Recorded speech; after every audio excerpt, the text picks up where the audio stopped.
Hey, it's Ben Greenfield. I hope you're ready to talk about booze. Today's podcast is not just about booze, really. It's with an amazing gentleman who I've had the pleasure of getting to know over the past couple of years, and I will just basically keep it a mystery. But I can tell you, we are going to talk a little bit about wine. We're going to talk about meditation. We're going to talk about manifestation. If this all sounds just way too woo for you, please don't judge. Listen to the show. It actually really is a wonderful show that I think is going to leave you a better person coming out the other side. So, coming out the other side made it sound like listening to this podcast is like taking a dump. That's not what I meant. Anyways, though, now that I've ruined the gravity of my entire intro, let me tell you about a couple of things before we jump in. The first is that you might not be familiar with this company called Thorne that creates some of the best, purest, cleanest, most amazing supplements that exist. And when you go to getkion.com, which is my website for supplements, getkion.com, you'll find everything from the creatine I recommend to the prenatal vitamin to the multivitamin to things like Mediclear, which is one of the best meal replacement formulas that exists. All of that is over at getkion.com in addition to all the supplements that I personally formulate. So if you are ever curious, like whether you should be taking something or whether something should be, a supplement you should consider, pretty much anything I recommend is on that site. And when you go to getkion.com, everything there from Thorne is 10% off. So you get a pretty good discount too. So go to getkion.com, that's getkion.com to check that out. This podcast is also brought to you by Gosha's Organics. They make this thing called Odd Nova at Gosha's Organics. It is a super concentrated blend of these wonderful adaptogenic botanicals. They have combined nutrigenomics, Ayurveda, and Chinese medicine to blend together phytoplankton, bee products, medicinal mushrooms, adaptogenic herbs, what are called monatomic minerals, which are really good, well-absorbed minerals, medicinal spices, superfoods. They've added all of this into the Odd Nova blend, and it's almost the texture of like raw, unfiltered honey, which is actually one of the carriers that they use for all the nutrients that are in it. That's all based on Ayurvedic principles, using a good, raw, unfiltered honey to actually deliver all these probiotics and prebiotics and postbiotics, enzymes, minerals, vitamins. This stuff is an extremely dense source of superfoods. And the cool thing is that you don't need to mix or blend. You can eat it straight out of the very heat-stable Miron jar that it comes in. Like, they have pretty much covered everything with this really good organic superfood blend that you can just take a tiny teaspoon of when you wake up in the morning or when you need a little bit of a pick-me-up. And it's fantastic. I have 2 jars in my pantry that I use. You get 10% off. Very simple. You go to goshazorganics.com. That's GOSHAS, goshazorganics.com. And the coupon code that will give you 10% is Ben10 %. That's Ben10 %, at goshazorganics.com. So let's go ahead and jump in to today's show with Todd White. In this episode of the Ben Greenfield Fitness Show, just because something is grown organically it's not the same as that love it gets on a small family farm. And the wines are the same way. The wines have that life and energy from that farmer, that signature of love from that family that worked all year to cultivate these living soils that produce this magical, spiritual kind of fruit. Yeah. Most warehouse workers are treated by management as objects. But you see, that object that is in most warehouses for us is a center of love and energy and light. If I can't figure out how to create wealth and enough value in the world to secure my future and the future of those people I work with, if I can't figure out how to do that in 6 hours a day, I'm not as smart as I thought I was. He's an expert in human performance and nutrition. Voted America's top personal trainer and one of the globe's most influential people in health and fitness. His show provides you with everything you need to optimize physical and mental performance. He is Ben Greenfield. power, speed, mobility, balance. Whatever it is for you, that's the natural movement. Get out there. When you look at all the studies done, studies that have shown the greatest efficacy. All the information you need in one place, right here, right now, on the Ben Greenfield Fitness Podcast.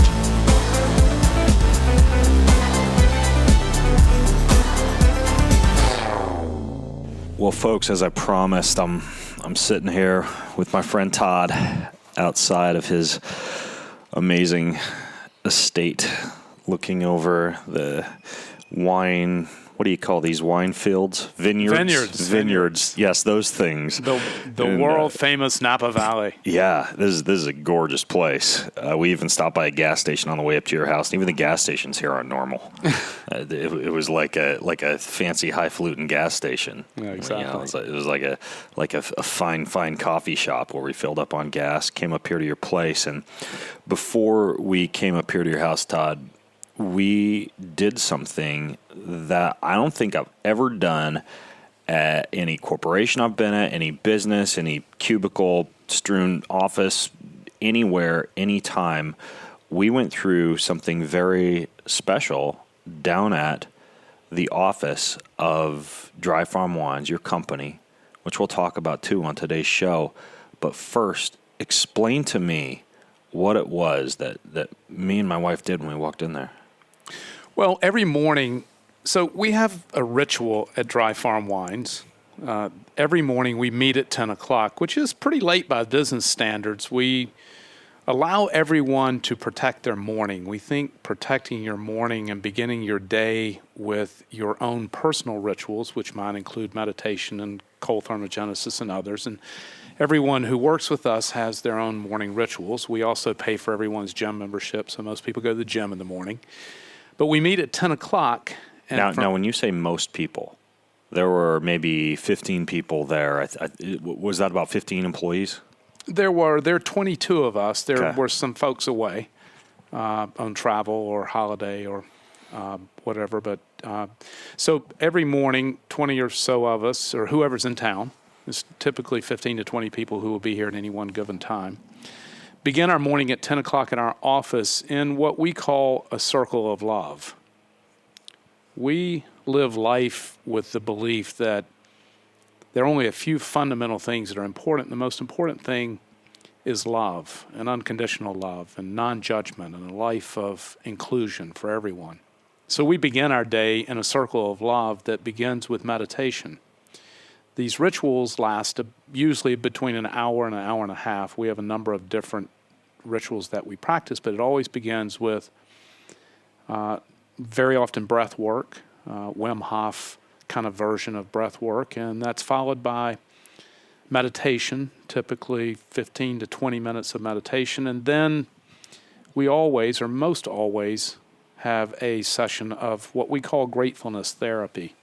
And it's where everyone around the circle, the 15 or 20 people who are there, talk for just very free flow, talk for 1 to 3 minutes on what it is that they're grateful for that day. And this is a really extraordinary practice because what it allows is for each person to be open and emotionally available and vulnerable to each other. We're all very fragile creatures, right? And this practice of exposing our fragility and this collective ritual of showing gratefulness and unconditional love to one another sets the day of peace and sets the day for creativity. We don't refer to what we do as work. We refer to what we do as creating. So it sets the day for a very calm and peaceful creation. And because we're in the taste business, in addition to the health business, there's nothing healthier than sharing love and making ourselves emotionally vulnerable. This is what's wrong with the world, right? We're not accessible to each other. And so that's what this practice does, and you and your wife were there, and hopefully you felt that sense of inclusion and vulnerability. We did, and I'm curious what your employees think of this, or what kind of feedback you get, because I don't want to stereotype, but you've got almost like your blue collar warehouse workers sitting there on one end, mixed in with your customer service folks, mixed in with your wine selectors, or I don't know, whatever you call them. I'm just going to make that up. Taste masters. Just like your wine fields and your wine selectors, your taste masters.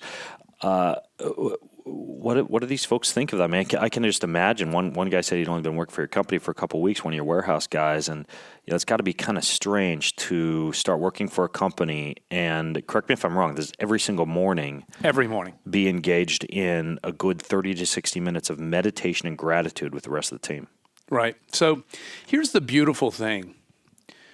I think the warehouse workers are the most poignant example of the power of this practice. Because these are most of them are Hispanic, right? Most of them have worked in warehouses before they came to work for us. And your normal warehouse worker, we just talked about this earlier this week during a session. Most warehouse workers are treated by management as objects, right? They're never included in anything. They're just a human object that moves things from one box to another. But you see, that object that is in most warehouses for us is a center of love and energy and light, right? And when they become a part of our light and love, it brings them into a place of elevated existence that makes them feel so important that they want to contribute and create at such a high level. Right? Because, they know their contributions are among the most important in our entire company. They certainly have the hardest job in our company, right? They deserve the most amount of light and love, just like everybody else. So as for how they feel when they start, our hiring process, our application process, our job post, and anybody can see them. We always have open jobs. We're hiring because our business has grown 60,000% in 3 years. Jeez. So we always have open positions, and if you want to see our job postings, they're 12 pages long. Each posting is 12 pages. It's at dryfarmwines.com/jobs. I'll link to that. By the way, everything we talk about, I'll link to, for those of you listening in, or at bengreenfieldfitness.com/dryfarms for the show notes. So dryfarmwines.com/jobs. Now, why are these job descriptions so complex? Well, the job descriptions describe our entire process, the way we see life. It includes our guiding document, which we call the Peace and Profit Manifesto. We believe that peace must be present before we can enjoy the abundance of profits. And so we focus on having a peaceful environment in front of a profitable environment. And for us, the profits follow this peace. And what is the real benefit of profit if you don't have peace in your life? If your life's not filled with love and enrichment, you can have all the profits in the world and not be very joyful. There's plenty of miserable rich people, right? Yeah. And so I don't. What does it profit a man if he gains the whole world yet loses his own soul? Right. So we place a tremendous amount of value. The single most important value we have is peace. And when you have a peaceful life, you have a joyful life. So we have this manifesto. It's 3 pages long, called the Peace and Profit Manifesto. It's also in this job posting. Did you write that? We did. And the first rule of 9 is that we lead with love. Mm-hmm. And love is not something that's normally talked about in a business setting, right? But we believe that love is the foundation of an enriched life. And so people who apply to come to work for us already know who we are. And they already know what our practices are. Our daily practice is described in this 12-page job posting. The whole meditation, gratitude. Gratitude, how we see the world, the lens which we view life through, our commitment to taste, our commitment to each other, our commitment to unconditional love. All of that is talked about in these 12 pages. And then in addition to that, at the end, is a 15-question questionnaire that each applicant must complete prior to us even looking at their resume. In fact, we're just not really that interested in resumes, right? Resumes don't tell me much about a person. Resumes, the main thing I'm looking for on a resume is kind of what have you done and where have you been and how long did you stay there, right? Because what you see with millennials very often now today is that people bouncing around every year, right? Well, that's not someone we're looking for. We're looking for someone who has some tenure at the places that they've been. Mm-hmm. They've created some value over a longer term. Now, depending upon the age of the applicant, that's going to depend on what their tenures look like.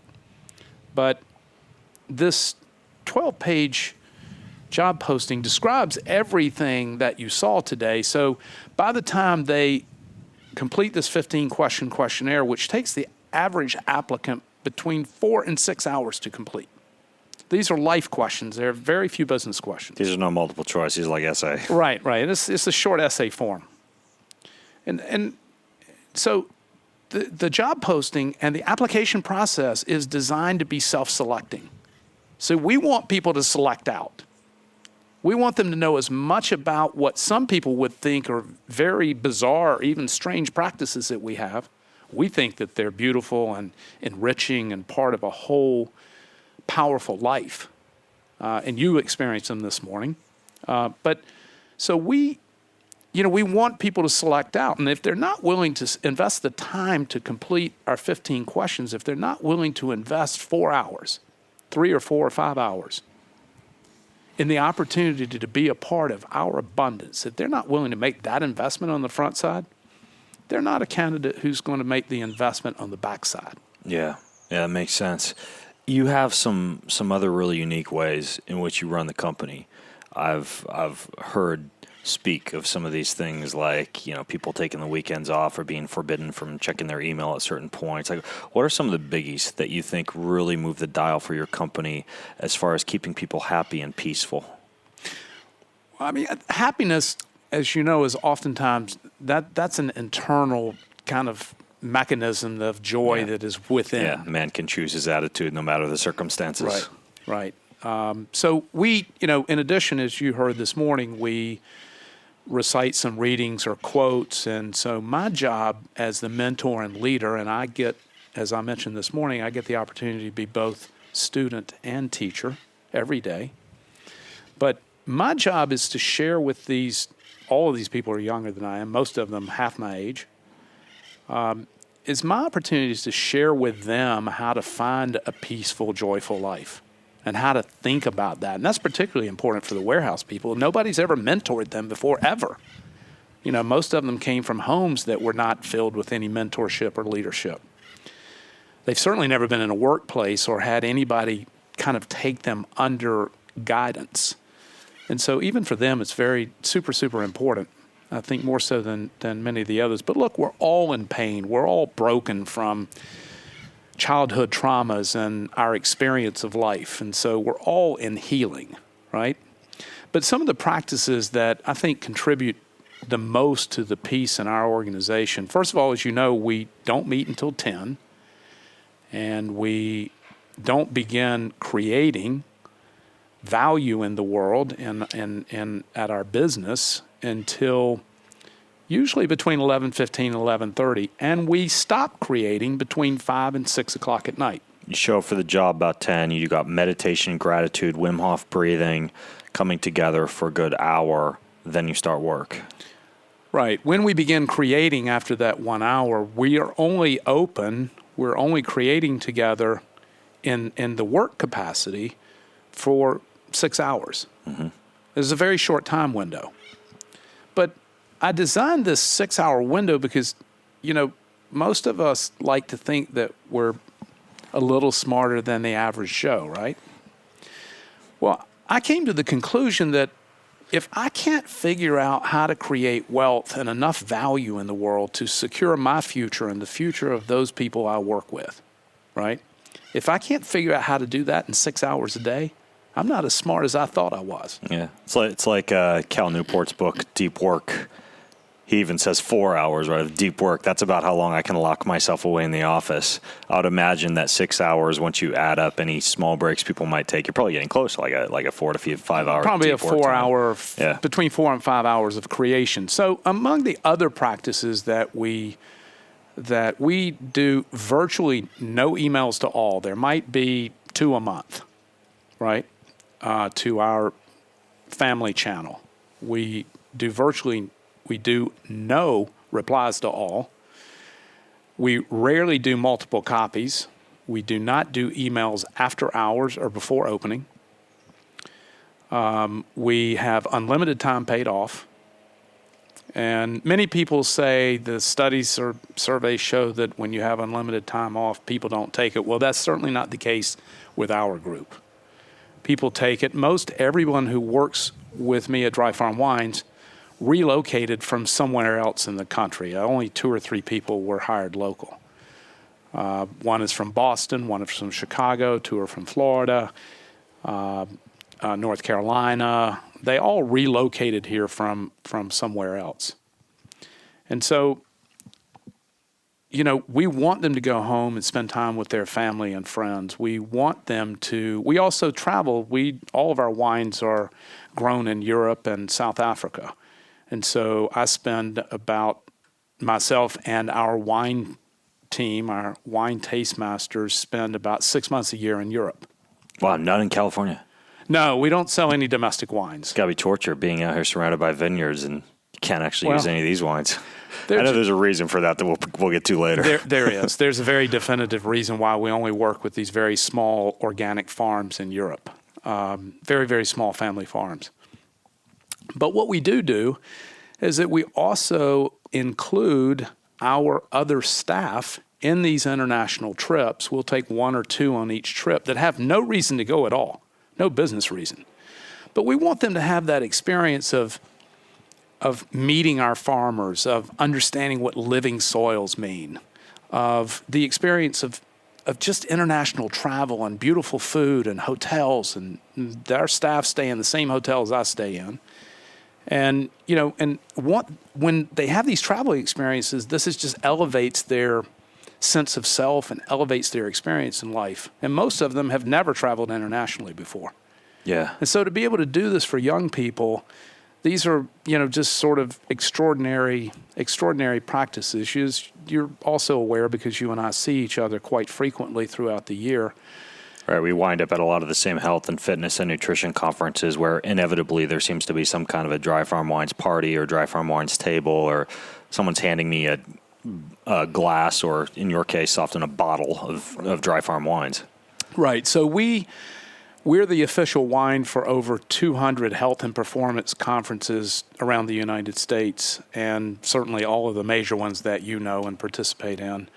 We're the official healthy wine pretty much everywhere. So in addition to international travel, our entire group, as you know, because you've seen us traveling in our entourage at these events, because not only are we the wine, but we want to bring our view of fun and celebration and share love with. So we bring a lot of people and we host a lot of parties. Oftentimes they're off-site parties that have nothing to do with the conference. You've been to quite a few.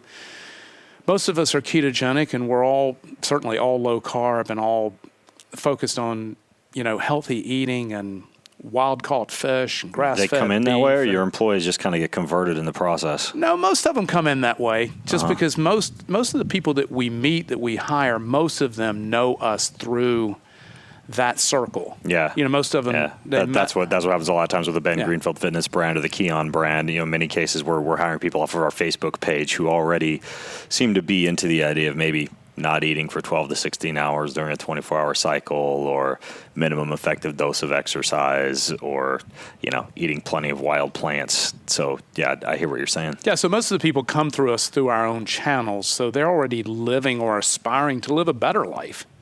Right, and as you know, having been to a couple of our private parties where we all cook, everybody in my organization is a cook, and they just contribute and have terrific group merge. It's like one of our highlights of creating together is being able to cook together. cooking together is a very spiritual event, and then you add wine and 100 friends to that, and, it just becomes a magical evening. So we really pride ourselves on just having great parties and having just a great time. I mean, life should be celebrated and enjoyed. I mean, it's the same thing with drinking wine. Like, I don't drink spirits or any other form of alcohol, but, some people say they don't drink because they don't believe it's healthy, and we can talk about that, but it's like, look, we can be healthy and still celebrate life and have fun, right? We don't have to restrict ourselves into this life of you can even, I would argue, be unhealthy and live a long time and have fun. There are some centenarian grandmas who are chain smokers, but they have such a robust social life and typically very strong spiritual life to where, despite the carcinogens they're sucking down every day, they're still living a long time. Right. It's pretty crazy how powerful a lot of that is, the emotional and the spiritual component. You've alluded to things like fasting and ketosis, and I know you have a pretty robust personal protocol when it comes to biohacking and things along those lines. And I want to take a dive into that because I think people can learn a lot from the way that you live your life. But before that, I want to backpedal just a little bit. When you were 25 years old or 30 years old, or, that was 10 years ago, right? Yeah. It's been a while. Yeah. At what point did you envision creating a company and a culture like this? How did Dry Farm Wines come to be, and where did you learn? I realize this is a loaded question. All of these concepts that you've brought in and established in the company culture.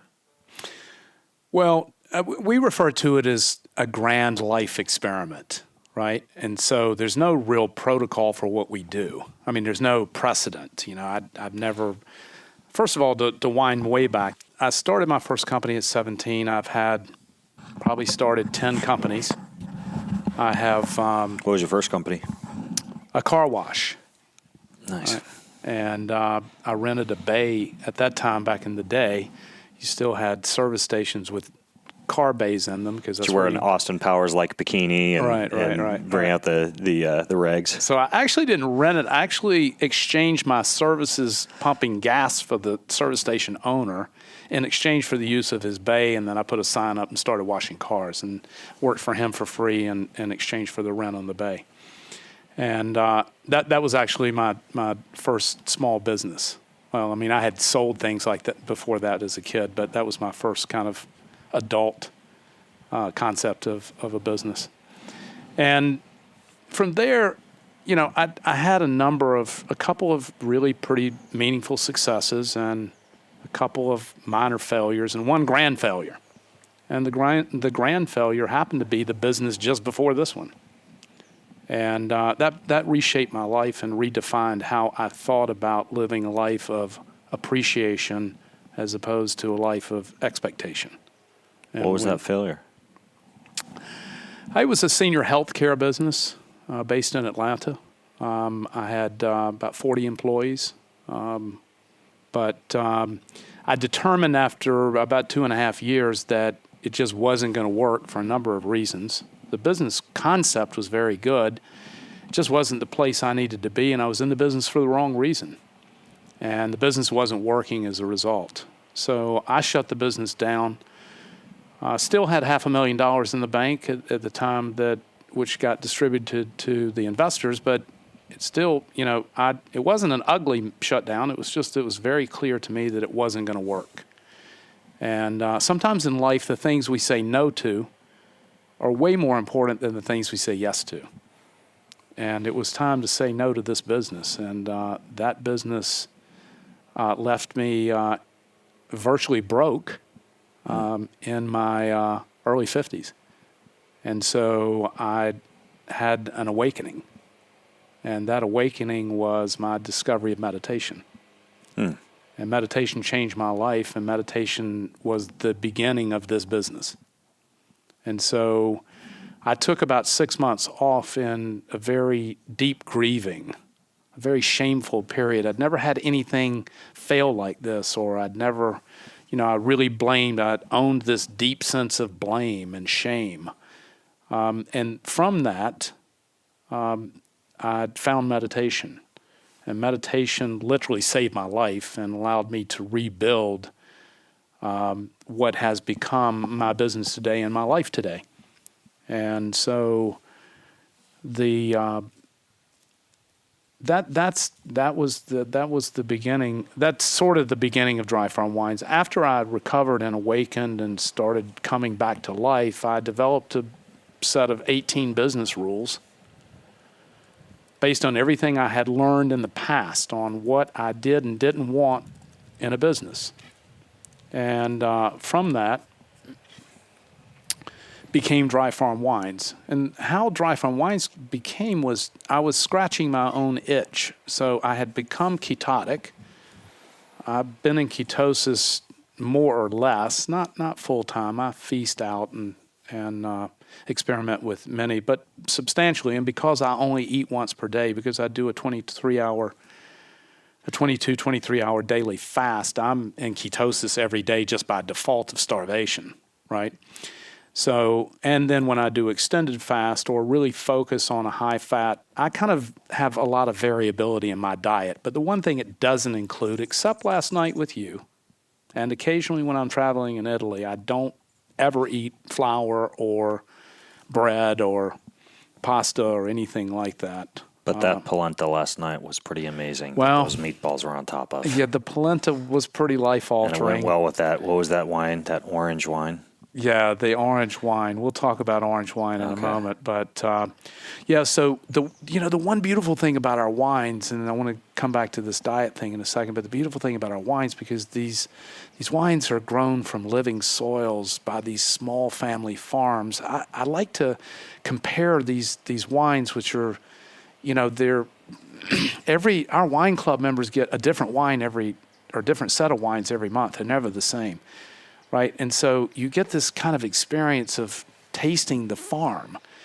So I like to compare the wine in that way, and we'll get to wine in a second. I want to come back to diet, but while we're on this for a second, like when you go to the farmer's market, right, and you see how glorious those hand-grown, hand-loved vegetables look, like kale or lettuce or even carrots or beets or artichokes or cucumbers or bell peppers or whatever they are. You see these, how they look almost unreal, right? They're like photographed beautiful, every single one. And then you go to Whole Foods and you look at organic vegetables and they don't look anything like that. Mm-mm.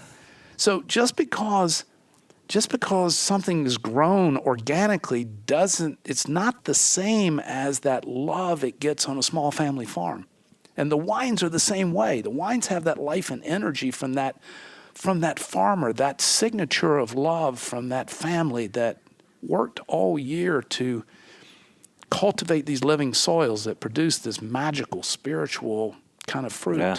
It's like the olive oils that I drink that I was telling you about last night, how they come to the house once a quarter and they're these green, spicy, flaky olive oils with this little story that accompanies each bottle about where it was grown and the family that raised it and the trees that it came from and the drought and the hardship and the floods. And you can taste the character in every single tiny little teaspoonful of olive oil. And you're doing the same thing with wine. Hey, it's the fall, which is why I like to talk like Martha Stewart. I actually am here to tell you about pumpkin spice, which does sound like something that could be in Martha Stewart's magazine.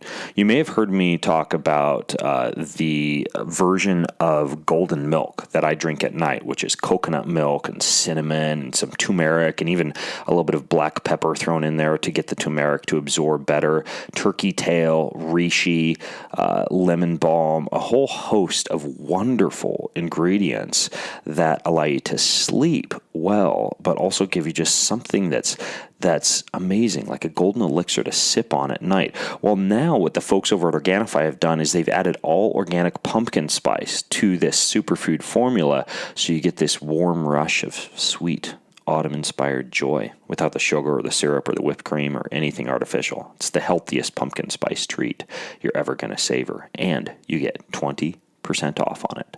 You just go to Organifi.com. That's Organifi with an I, Organifi.com, and use discount code Greenfield. That will automatically discount you 20%. So enjoy. This podcast is also brought to you by ZipRecruiter. If you are hiring, then ZipRecruiter is the smartest way that you can do that. They built this slick online platform that finds the right job candidates for you. They learn what you're looking for.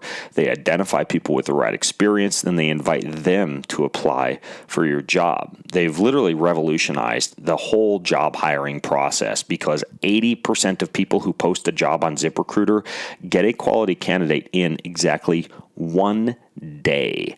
So they cut through all the paperwork, all the resumes, all the frustrating time spent pouring through LinkedIn and trying to stalk people on the internets, and they instead ensure that you get the right person you need and you get them fast. And if you're listening to my podcast, you get them free. That's right. You can try ZipRecruiter for absolutely the price of free. To do that, you just go to ZipRecruiter.com. That's ZipRecruiter.com/green. ZipRecruiter.com/green. ZipRecruiter, the smartest way to hire. You're doing the same thing with wine. That's what small family produce, that's what small family farm wine tastes like. It's alive and real. But I got kind of off topic from the diet, but I'm in ketosis most of the time. I've been maybe going on it's been over 4 years, close to 5 years. I started intermittent fasting about 3.5 years ago, and with the lean gains method of eating twice in a 6-hour window, skipping breakfast. I went to a 22-hour fast, only eating once per day. This is pretty extraordinary because I'm in the taste business. And as you saw last night from the kind of feast we set up, and you've been to parties where we've cooked before, we love taste. Yes. We love to eat. And you eat once per day, but when you eat, you eat. Yeah, I mean... you drink like a bottle of wine and probably eat like 3,000 calories. So it's... and we love, like we ate last night. You've been with us when we cooked with our friends, including you. But when we dine out, we dine exactly every meal like you saw last night. We just order a bunch of food for the table, and we all share. It's scrumptious. It's a feast. When I go to your party at Paleo FX and you drag out the salmon with the rich hollandaise sauce on it, and everything is just drenched in these wonderful vitamin A, D, E, and K, orange and yellow butters and oils and creams, and you have these wonderful grass-fed, grass-finished, marbly cuts of sirloin. I'm afraid a vegan wouldn't have too rollicking of a time at one of your parties, although there is the wine, I suppose. There is the wine. The wine is vegan. The wine is plant-based. Right. But you certainly know how to throw down a good meal. I think that's what people miss a lot of the times when they talk about fasting, caloric restriction, and ketosis, is that the benefits don't necessarily come from being cold and hungry and libidoless all the time. You can still enjoy food. You're a little bit more extreme than I am, meaning that you're eating once a day. I do a 12 to 16 hour fast every day and throw in a 24 hour every now and again. And I want to ask you one question, because I know a lot of people are very interested in this meal a day type of habit. And that is, do you have, aside from, as I learned when I asked you for a snack today, just not having any food in your house at all, aside from a bag of pork rinds, do you have any tips for people who want to eat once a day? How do you get through it? Well, it's more psychological. So our eating habits are more emotional and psychological than they are really need-driven. But if you want to experiment with extended fasting like I do, it helps to be in ketosis for sure. Because your energy source is not food dependent. Meaning that when you do eat, you're still eating a relatively ketogenic diet rich in fats. Absolutely. Now, there are exceptions to that. There are glorious exceptions, just like with drinking wine. I mean, I don't normally drink more than a bottle a day, but there are glorious exceptions where and a bottle a day might seem like a lot. We'll talk to you guys later on about this. Technically, it's a keto wine. Right, and it's also low alcohol, so I only drink low alcohol wines, and we'll talk about that. So it makes a huge difference, and also how they're made. We'll get into all that. But so I think, eating once per day, the lean gains method, the eating twice per day in a 6-hour window is very, very easy. I mean, that's easy to adapt to. Eating once per day is really more of a psychological adaptation. So for me, it took 4 to 6 weeks to get psychologically adapted, right? And so once you get past the psychological issues, the psychological desire to eat, then eating once per day becomes very, very easy. It also adds a tremendous amount of time to my day and a tremendous amount of decision enhancement. Making big-ass smoothies and giant salads like I do every day for breakfast and lunch does take a little bit of time. Well, it's time that I enjoy, but it takes time. And then the decision fatigue and the shopping. And as you know, you came to my house and you got here and you're like, I need a little snack. And I'm like, I'm sorry, I don't have anything to eat here. In my defense, I threw down hard on the hex bar in the back squats this morning, and I could tell when I walked in. I thought I was being all healthy this morning, and I ordered congee at breakfast, which is like a rice porridge, but there's probably about 200 calories of rice porridge. So I was jonesing when we walked in here, and yes, I noted that it seems that one of the tips is probably just to not have a lot of food around. Period. If you want to do this eat once a day thing. Yeah, it helps, and this is what's so difficult for all of our friends and our customers and followers. It's so difficult being.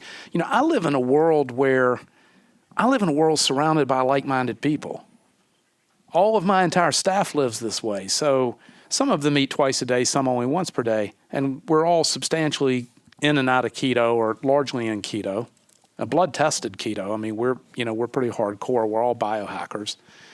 As you've noted before, I mean, my entire staff is pretty ripped out and, they're all very healthy. And so it's what's really difficult for people is the people they're surrounded with. So when you go into a traditional office, the break room always has somebody's birthday cake in it or donuts, or it's filled with candies, or, I don't have any of that in my life. And I'm not surrounded with any of that, nor am I surrounded with people. Many of your listeners and our followers go, live a life oftentimes being ridiculed for being different, ridiculed for eating a different way, or... that aspect of accountability, though, is important. Even when I'm traveling with my wife, as you see, I love to travel with my wife because even though she's type B and completely opposite than me and doesn't do all the crazy biohacks and supplements and things that I do, we can talk to each other in the evening after dinner and say, hey, let's fast until lunch. And having that one other person who's going to see if you decide you're going to go, order a smoothie at the hotel bar, that makes you think twice about that. Just that single person in your life who's accountable. So I agree. Surrounding yourself by like-minded folks who are on board with what you're doing is important, especially if it's family. It is, and it's really hard. It's really, really hard for many people who want to live a healthier and a different way because they face ridicule from their coworkers and they're looked at very strangely. I don't face any of that because I'm surrounded. It probably is a little easier for you too. You're single with no kids. Right. That's true too. Yeah. That's true as well. But when you come into the house, if you want to eat less, surround yourself with less food. Yeah. And also the decision fatigue, as you probably have noticed over the years, I wear exactly the same uniform every day, right? 365. Black shorts, and black shoes, sneakers. Black shoes, black vest if you need extra warmth. Right. And that's. I didn't know if that was intentional. I was going to ask. No, it's very intentional. Okay. So it's again, it's just meant to make my life simpler and more minimalistic, and I like it, and assist with decision fatigue. I don't ever shop for clothes. I don't. When I travel more than half the year. I'm leaving tonight, actually, to go to a health conference in Denver. So my travel life is very simple in that way. But, on the food thing, when you came in my house, I was, a little sorry to tell you there wasn't anything to eat here. There was one single bag of epic pork rinds. There was one single bag of raw almonds, a bag of beef sticks from our friends at Paleo Valley, and a little bit of cacao. And a box of 100% organic chocolate from my favorite chocolatier in Paris. I ate the chocolate and the pork rinds. Well, awesome. Yeah, I took one for the team. So now you're that much less tempted by two snacks in your home. The thing is, when you go to this way of life, I'm never tempted. Like I oftentimes go to lunch with people. I get invited to lunches. It's occasionally. I mean, I oftentimes attend lunches and don't eat. Mm-hmm. And I'm not tempted. The main thing is other people feel weird about it. You get a drink, though? So, tea or coffee or water. Yeah. Yeah. I want to return back to something that I really want to explore a little bit more, based on some book recommendations that you made to me, and based on the idea that meditation is what got you started down this road of launching Dry Farm Wines in the first place. When did you first discover meditation, and how did it become a part of your life? I had tried to meditate before, as a biohacker and also as a curious lifelong learner. I had read and heard that meditation was helpful to a better life. But okay, I'm going to derail you real quick because you used a word that annoys a lot of people. You said you were as a biohacker. When you say you were a biohacker, at age 50, coming out of this failure with the senior homes deal, when you say biohacker, what do you mean? Well, my definition of biohacking is the art and science of how our behavior influences our biological and neurological outcome. Mm-hmm. That's my sort of general term of biohacking. And it's, the reason I say art and science is because many of the practices that I have adapted or experimented with over the years don't have control group scientific evidence behind them, right? Nutrition is a classic example. And so, I depend on the proverb, to feel is to understand. And so this is the basis for how I decide if a biohack works for me. I would like for it to have a preponderance or some scientific evidence, but sometimes that's just not really there. But a bunch of other people have discovered it and found that it's beneficial to their life and beneficial enough and convincing enough for me to try it. And I can feel, I'm in touch with my body and my soul and my spirit, and I'm super in touch with my palate. I can feel whether or not something benefits me or not. But back then when you first started meditation, what were you doing, shining laser lights on your balls or skull caps? No, it was, I actually started meditating. Initially, my practice, I started meditating twice a day because I was in such desperate and dire straits emotionally and psychologically that I found I needed and benefited from meditation twice a day. I also benefited immediately from my meditation session number 1, just because I was in such a low, dark place. But not everyone benefits necessarily in session 1, right? I did, but meditation is a practice, and it's something that has aggregate benefit over time. I've been meditating daily now for about 4 years, and so it definitely has benefit. And for me, I think if you get 5 or 10 minutes of quiet space to meditate, this is a good thing. But for me, sort of minimum effective dose from my point of view is 20 minutes. And it's the way I begin my day. And we can talk about morning rituals in a moment because I think they're really, really important. But I started meditation, and meditation became my life as it exists today and also became the success of this business. I believe that meditation, if you ask anybody at my office, and from the first person I hired at Dry Farm Wines 2.5 years ago, who's today our warehouse manager, to our first wine director who's still there. He was the second hire, and most people who have come on board are still there. And so if you ask any of them, they're going to tell you that meditation is the single most important thing we do that contributes to the vast abundance that has become our spectacular ascent into revenue that was driven by peace and profit. And so meditation, I think what meditation does, and the reason it's so important, and I'm going to reference a book that I recommended that you read, a manifesto of sort. It was written in 1912. Author's name is Charles Hannell, and the book is called The Master Key System.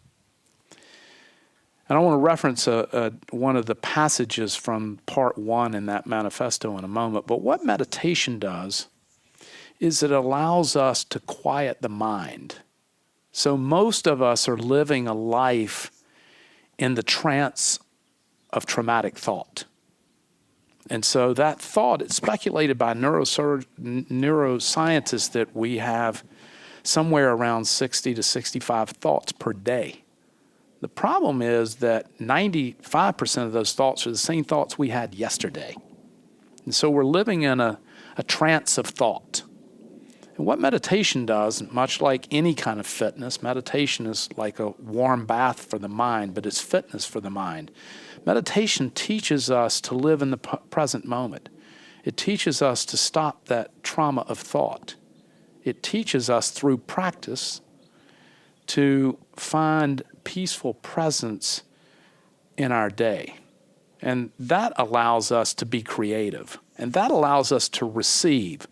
So what this traumatic thought, this trance of thinking does is it creates resistance for the abundance that we deserve and that we were granted at our birthright.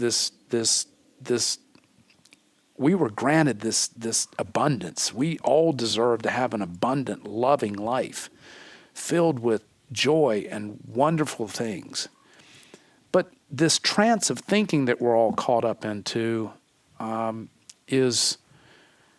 And that trance of thinking can have many narratives. It can be comparing our inside to someone's outside, right? We're all suffering inside. The question is how in touch with that suffering are. Suffering is always, from my point of view, suffering is related to attachment, right? And when we become attached to things, that's going to lead eventually to suffering. That's one form of suffering. But this trance, this thinking, this constant thinking, and I'm not talking about objective, constructive thinking like problem solving. I'm talking about thinking about regrets of the past, anxieties of the future. We'll get this reel going on where one thought will just take us into a trance. Well, that trance is creating blockage. That trance is creating resistance to abundance because abundance is always in the present moment. And so meditation teaches us to open those channels that allow that abundance of joy and present moment to flow in. Gratefulness does exactly the same thing. Mm-hmm. So gratefulness, we can't be both fearful and grateful at the same time. Yes. Darkness cannot exist in the presence of light.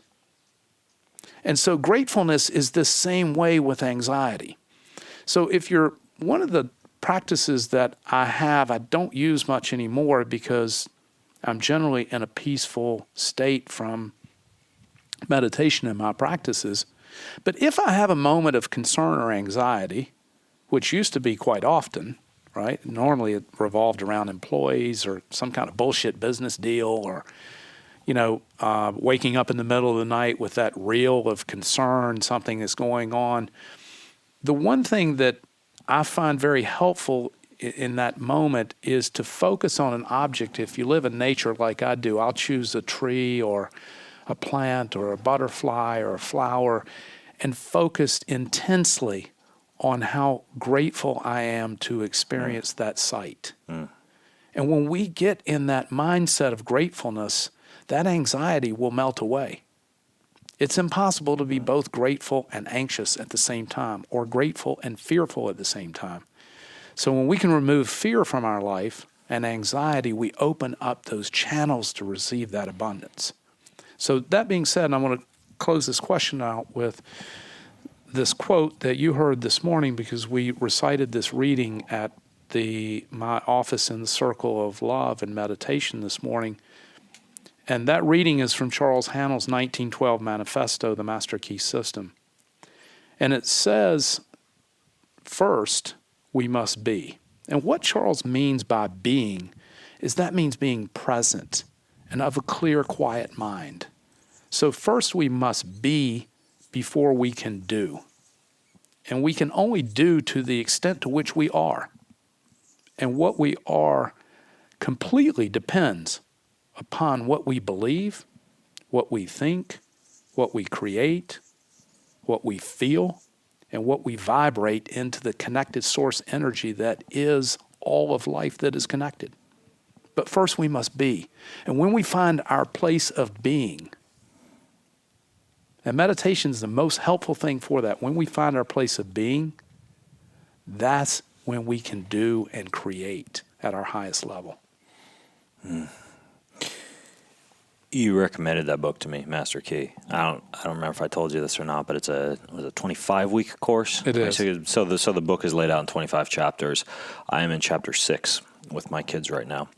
And one thing that is different about that book and the form of meditation in that book, which came, as you explained to me, before The Secret, before Think and Grow Rich. I mean, this was the original meditation and I think even more notably, manifestation book, meaning that it teaches you how to manifest and bring forth the success and the pleasant things that you want in life. And you learn how to visualize those and paint a picture of them, fill your life with positive emotions, and allow those things to pour into your life. I've witnessed that happening to you with Dry Farm Wines, and even my children just 2 nights ago before we left the house, they were laying in bed manifesting the restaurant that they want to start when they're teenagers. And they were describing it to me, and we meditated for 15 minutes prior using the Master Key. So the book's written, it's a little old schooly. It's tough for them to wrap their heads around, written back in the 20s, but I at least have them going through each chapter. Then I sit them down and explain to them that exercise at the end of each chapter. And I can't thank you enough for recommending that book, because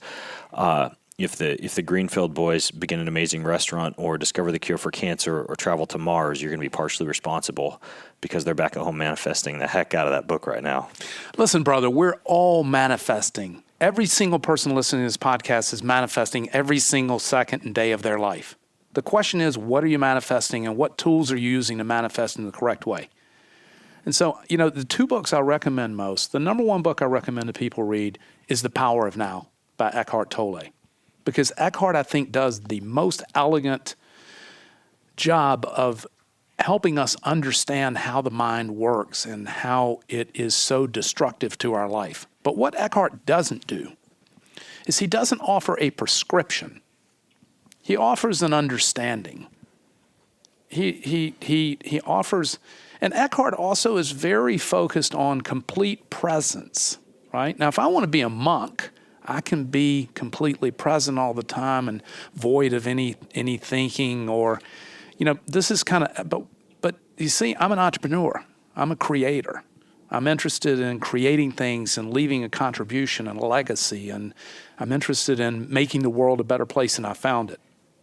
As such, I can't just be present all the time, right? Mm-hmm. I've got to think and create and build, and, I can't be a monk. And so this is kind of where, people get confused with this meditation thing. Is it going to dial me out? Well, it's going to dial you out in the right ways. It's going to empower you in the right ways, right? And so I recommend people read The Power of Now to understand how the mind works and how dangerous the mind can be to our soul and spirit. Yes, you also recommended The Power of Now, and I read that. I didn't find it as profound as The Master Key, but it's also an excellent book. It is, but it helps us understand kind of how the mind works. Yeah. Now, where the Master Key comes in is the Master Key was written in 1912 as a U.S. postal delivered. This would be today an internet funnel. Right. But at the time, this was a correspondence course. That was, like an email series. Right. It'd be an email series. Yes. So it was a correspondence course that came once per week to your mailbox. And there were 24 weeks of lessons, and you're in week 6 right now. And I think going a week per chapter, if you will, is a very good pace. That's what we've been doing, a week per chapter. It's a very good pace. And so, but what the Master Key does, what Charles Hannell's work does, and it was actually the foundation for The Secret and many other works, Napoleon Hill's work, which was, I think, written in 1942, Think and Grow Rich. Charles Hannell was sort of the inventor of this process of manifestation. Well, I mean, he didn't invent it. The Stoics wrote a lot about it. I love Marcus Aurelius's Meditations. One of my favorite quotes from Meditations is, "He who worries most worries before it is necessary," right? And so worrying is a manifestation, right? And so when we put these energy fields out into nature, into the universe, these vibrations, even words become form. Words become vibration. So, I like to use the example as when we get up in the morning, we stump our toe and it's like, oh my God, this is going to be one of those kind of days. And you know what? It turns out to be one of those kind of days. Yep. The best thing to do when you stump your toe or clip a piece of furniture is say, that is just awesome. Yeah. That is just awesome. This is going to be the beginning of a wonderful day. Or when we say things like, if I find out that he did so-and-so, I'm going to be so pissed, right? That's a manifestation. That is words becoming form, right? And so how we manifest words becoming form. And Charles Hannell, I learned this from Charles Hannell, or learned how to think about it. I don't know if you've gotten that far in the book yet, but words become form becomes vibrations, which is the reason that when you're in the center of the city, you feel an anxiety. When you're in the airport, you can feel the anxiety as opposed to going out into nature like we're sitting here, where you feel nature and you feel the butterflies and the greenery and the trees that are communicating with each other and this kind of abundance of life that is around us that is peaceful, right? That's a different vibration. And you can feel that, and there are plenty of studies on it, as you know, that when people go into nature or when they go into a park, like Central Park, as opposed to being in the center of Fifth Avenue, there's a very different vibration level there. And so words are the same thing. Yeah. Words become vibrations. Yeah.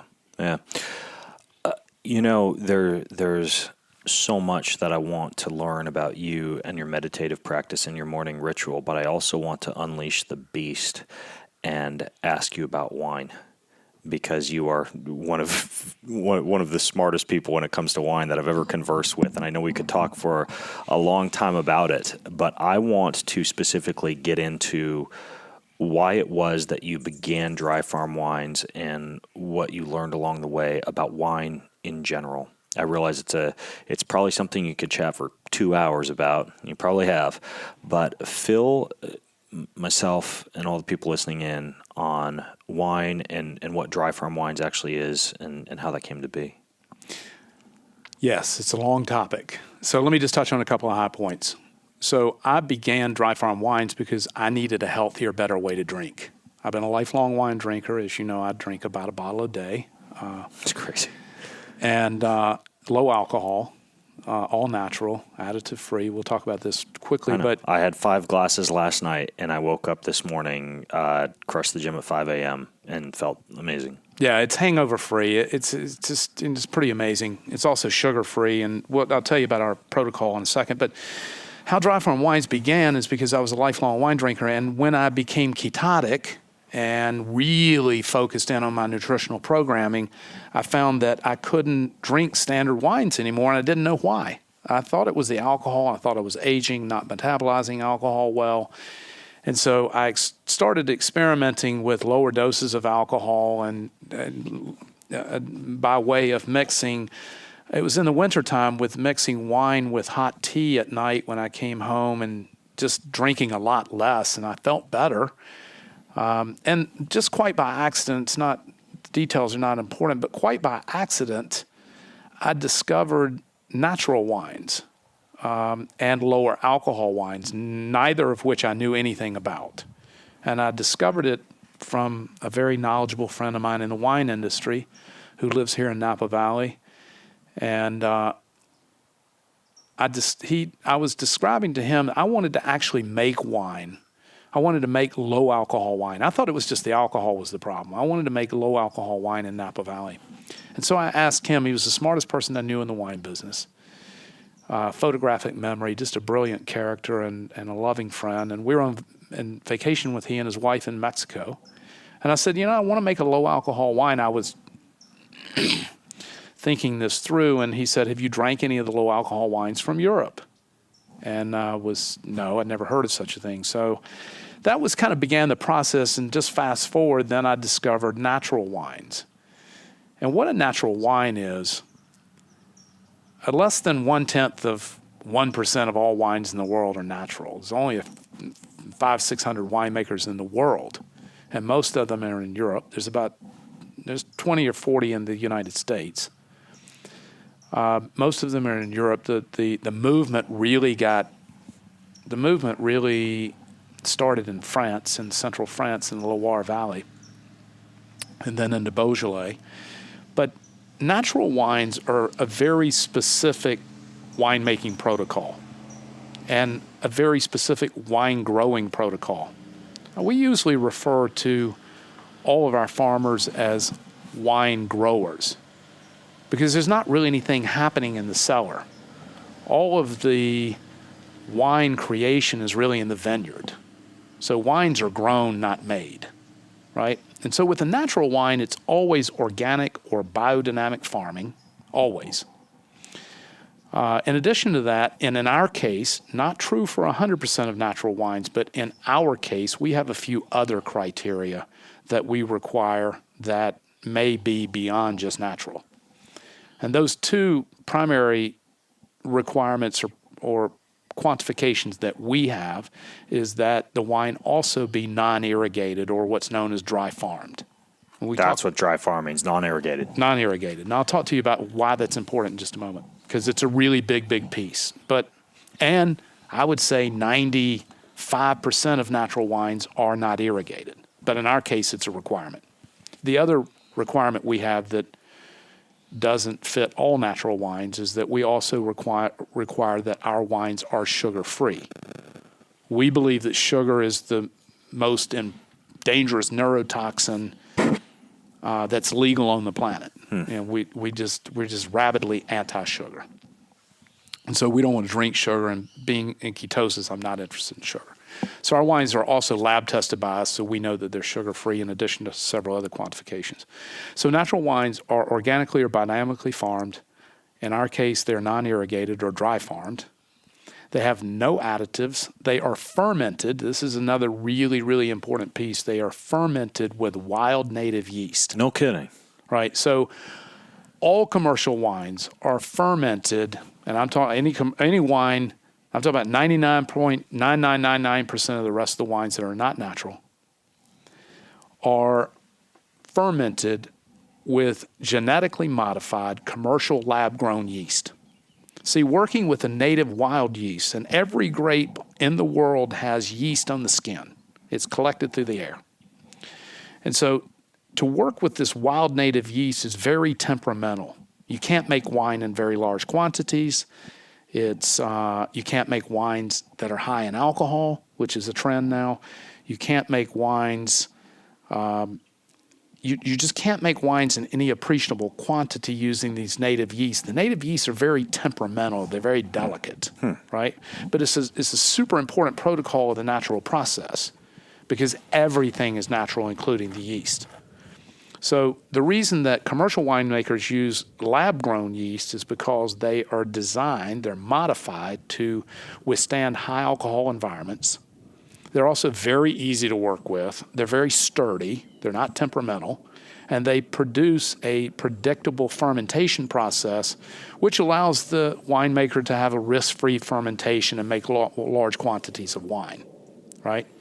And so just because, one thing I want to touch on while we're talking about this, just because a wine is organic does not mean it's natural and does not mean it's clean. It just means the fruit was organically grown, right? And as we talked about earlier when we talked about the farmers market food and the organic food that you'll see in Whole Foods and the vibrant difference, that's what I'm talking about. Because the fruit can be grown organically, but then other non-organic compounds can be added. Absolutely. Afterwards. And in the cellar. That's a good point. So in the cellar, in the United States, and this is probably the most shocking fact to people who don't know or haven't heard me on a prior podcast. In the United States, the FDA approves 76 additives.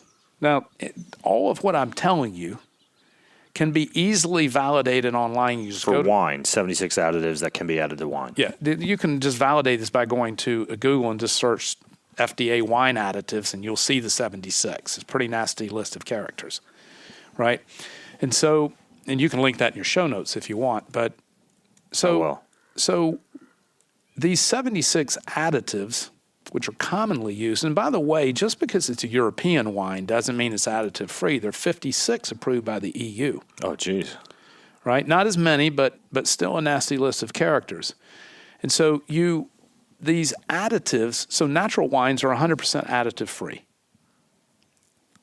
And in addition to that, there's no alterations of any kind in the cellar. So nothing in or out. It's 100% natural wine. Now, this natural wine is very difficult to make. And the reason it's difficult to make and is not profitable to make is because you can't make it in great quantities. And also wine is a tricky thing. It's a living thing. There are all these bacterial risks and all kinds of things that can happen in the cellar, right?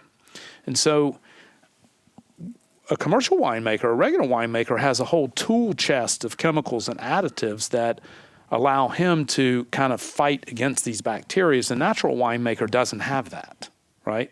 He has to work with just what's there in nature. And so you just can't make it in large quantities, and it's very difficult to make. Consequently, it's not very profitable, right? And so that's what a natural wine is. In addition to our wines being dry farmed, which is not a natural criteria, and sugar-free, which is not necessarily a natural criteria, and then the final criteria that dry farm wines has is low alcohol. So we don't drink or sell any wine over 12.5%. Now, in America, the average wine is tipping right up at 15%, and it's been increasing steadily over the last 20 years. And the reason alcohol has been increasing steadily in wine is because the alcohol industry, the wine industry, likes alcohol, right? There's two reasons for that. One, alcohol is addictive. And let me repeat this. I should have mentioned this earlier, but we really weren't talking about wine. We were really talking more about culture and meditation. Alcohol is a very dangerous neurotoxin and must be dealt with care. And so drinking lower alcohol wine, specifically the acetaldehyde that the ethanol is broken down into. Absolutely. It's very dangerous and it's unhealthy. And so alcohol, or specifically wine, and more specifically red wine because of the over 800 polyphenols that it contains, has been shown in many studies to be healthy. But we also know that drinking excessively is unhealthy, particularly for women, right? And so it's really important to understand dosage. Mm-hmm. Most people probably never even looked on a bottle of wine and know what the alcohol is in it, right? Yeah. But it's a cornerstone of what we do. And I should interrupt you and say that even the studies that show it's about 2 glasses of wine per day, if you look at a lot of the studies that lower risk of mortality by between 15 and 20%.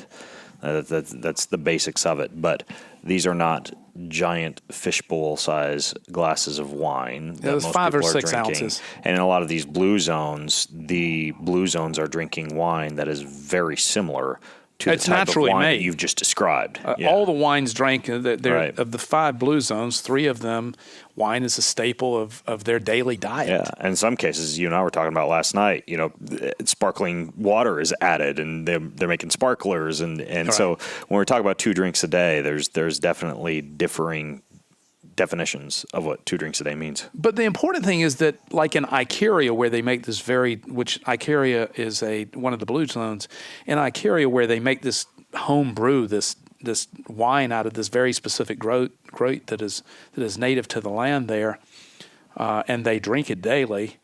It's exactly the kind of wines we're talking about. They're additive free, they're lower alcohol, they're made there, they're 100% natural. Yeah. They're fermented with native yeast. They're really damn tasty too. Right. They're fermented with native yeast. They're exactly what we're talking about here. And so, but dosage really matters. So most of the wines I drink and the wines we were drinking last night were between 10.5 and 11.5 or 12% alcohol. We're about to introduce a 6% wine. 6%. Yeah. So we're super focused. Kombucha. Yeah, we're super focused on lowering the alcohol dosage while still having an extraordinary taste experience.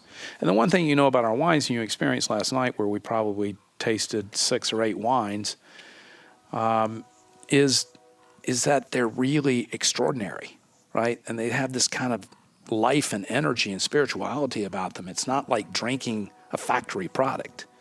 It's like drinking from someone's heart and soul. Yeah, they've got a lot of character. A lot of spirit, man, just life inside there. And one of the reasons they have that life, we talked about this last night, one of the reasons that they have that life And Dr. David Perlmutter, who I know you're friends with, Dr. David Perlmutter, who also endorses our wines, as do most of the health leaders in the United States, just recently did a blog post on natural wines and gut-friendly microbiome, because the reason these wines are filled with life and character and soul and energy is because they haven't been killed with sulfur dioxide. Mm-hmm. So what happens with commercial wines is that you get a big dose of sulfur dioxide at the time of bottling to sterilize the wine, to kill any possible living bacteria in it, and to deaden the wine. It's like going to the store and buying Dannon yogurt because you heard yogurt was good for your Exactly gut. The same deal. And so everything's been killed in it. So, but with this natural wine, it's still alive. Yeah. And it has this energy and spirit, the spirit that is the farm where it came, the terroir. Let me touch on irrigation, which I mentioned. And the reason that irrigation is, so damaging to the life of the vine and the character of the fruit. An irrigated grapevine has a root ball about 2 or 3 feet across and about 2 or 3 feet deep, right? Because it gets all of its water and nutrient in the way of liquid nitrogen. It gets all of its water and nutrient from this little hose that drips just above the trunk. Yeah, it doesn't have to go deep. The unirrigated grapevine will, at maturity, have roots that can span 50 to 60 feet deep. Wow. These tiny hair-like capillaries, right, that are breaking apart tiny, tiny pieces of rock and soil. Once it gets below a couple of meters or 4 or 5 feet, it's now into rock. The topsoil level is dissipated, and now we're into to kind of minerals. And so this is the reason these living natural wines have great minerality and great spirit, because the vine is struggling. And this struggle creates character in the fruit, just like resistance of any kind creates power, strength, and character even in humans. Resistance is key to the advancement of life and power and strength. Well, the vine is the same way. The vine is struggling. It's not lazy. It's not being fed. It is struggling for its life to create the most beautiful berry, the most beautiful wine berry. The vine doesn't care anything about wine. The vine's job is to create the most delicious fruit so that the bird will choose their fruit and propagate their seed. Mm-hmm. That's what the vine is doing. The vine is focused on creating its very best of self so that the bird will choose its fruit to eat. That's interesting. Right? And so the vine doesn't care a thing about wine, right? But so this struggle against the earth and to find these nutrients in these specks of water, right, to feed itself and to struggle against its neighbor, which is why vines are planted close together intentionally, so it creates this struggle. But the irrigated grapevine, which is 99% of the wines in the world are irrigated, more than 99% of the wines in the United States are irrigated. The vine is lazy, and it produces lazy fruit. Now, why do you irrigate a grapevine? Let's just talk about that for a moment. Why would you irrigate a grapevine? Grapevines have been living in healthy and beautiful existence for over 10,000 years around the world. Well, my friend, you irrigate a grapevine for greed. It's about money. Because an irrigated grapevine has a higher yield, and an irrigated grapevine has fruit that weighs more, because guess what? When you fill the berry with water, it weighs more. Well, fruit is sold by the ton, right? So you irrigate for money, right? And so that's what's happened in the wine industry. Wow. Same thing that's happened in our food industry. Yeah. Now it makes sense. This is the way that I'm thinking about this. I go out to my land and I collect wild mint and wild nettle and Oregon grapefruit and all manner of wild plants because, and we know this is one of the prevailing characteristics of blue zones, plants that are stressed pass on mild hormetic stressors to the human body. We step up our own endogenous antioxidant production, and that confers an anti-aging effect, even apart from the sirtuins and the resveratrol and the polyphenols and the flavanol and all these other components. Your body, in the same way that sauna and exercise and cold is enabled to bounce back stronger and live longer, Non-irrigated wine is giving you a plant that has been subjected to greater environmental stressors and then passes the ability to be able to withstand stressors onto you. And I've never thought about, I've thrown around the term before, dry farm, but I never really thought about it that way.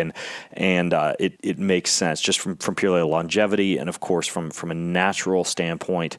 And of course, screw you, Todd, because I can't go to a steakhouse now. Just like I can't go to a steakhouse and enjoy like a nice filet mignon unless I know it's grass-fed, grass-finished. I can't go to a steakhouse now and order a cab without thinking about those 72 different toxins. So I've turned myself into a little bit of a snob. Yeah, exactly. And I really appreciate you constantly.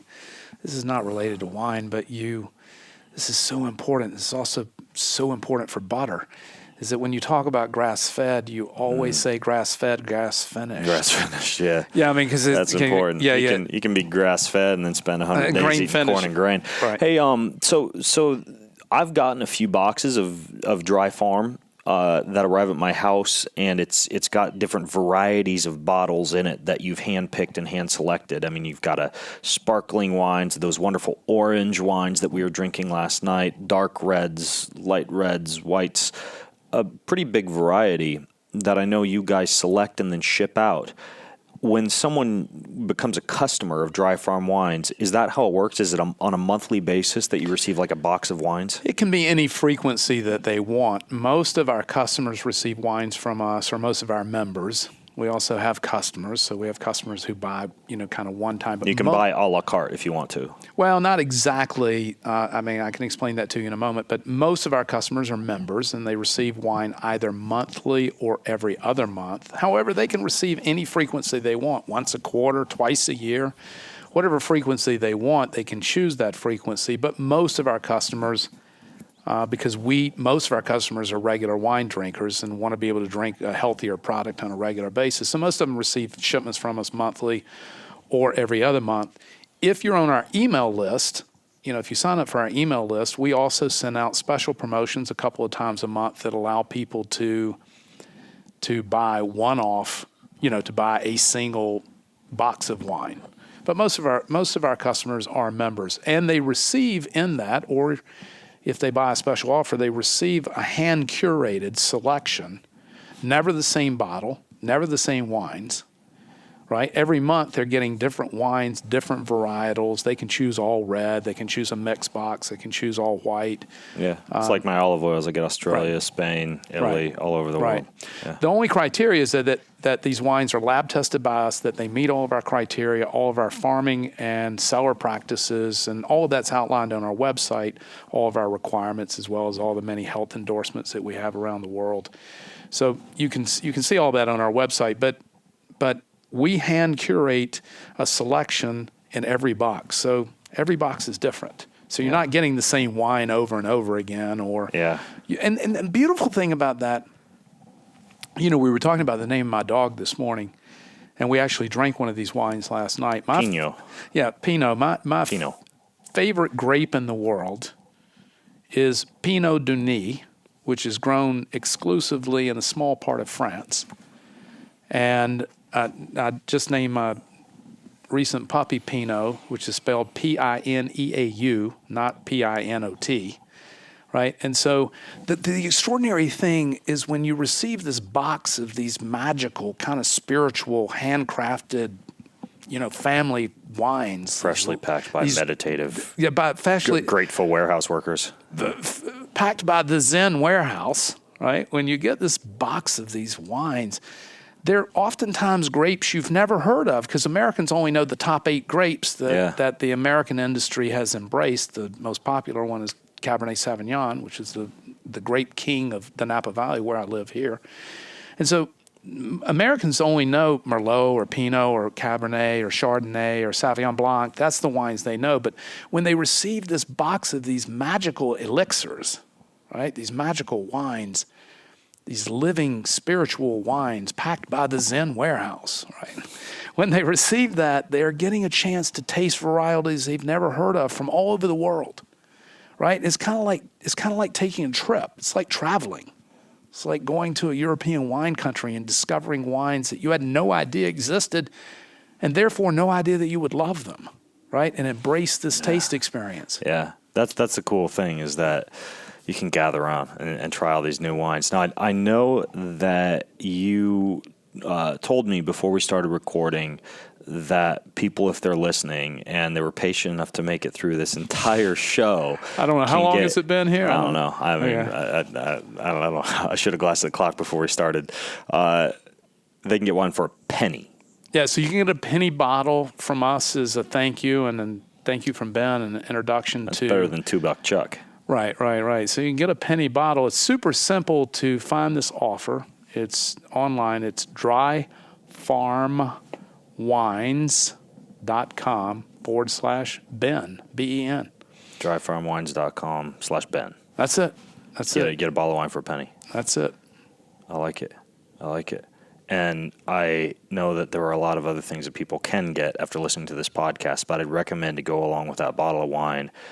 Grab the book, The Master Key by Charles Haanel, and also The Power of Now. I have been taking notes as Todd's been talking, and I'm creating some very robust show notes for you where you can take a deeper dive into all of this stuff, including the science of wine and the science of Dry Farms wines, especially over at bengreenfieldfitness.com/dryfarms. That's bengreenfieldfitness.com/dryfarms. Over there, I'll also put a link to where you can get the bottle of wine for a penny, or you can just go to dryfarmwines.com/Ben. Todd, I think we'll probably have to have a round two because I didn't even get a chance to dive into your morning ritual. You are a wealth of information. We didn't even touch on some of these. I know you're a biohacker. You've got even more details on the fasting, the ketosis. So we will have a round two, as long as you promise me it can be sitting on your back porch here in beautiful Napa Valley, because this is opening the kimono. I took off my shirt halfway through this episode to soak up some more rays of sunlight.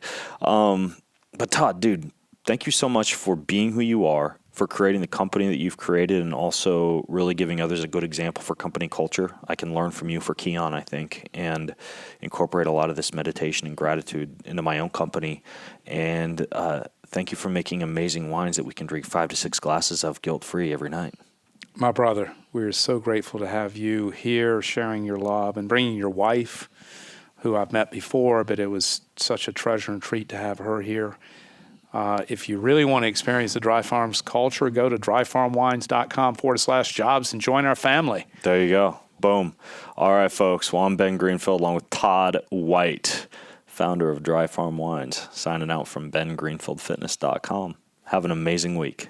You've been listening to the Ben Greenfield Fitness Podcast. Go to bengreenfieldfitness.com for even more cutting-edge fitness and performance advice.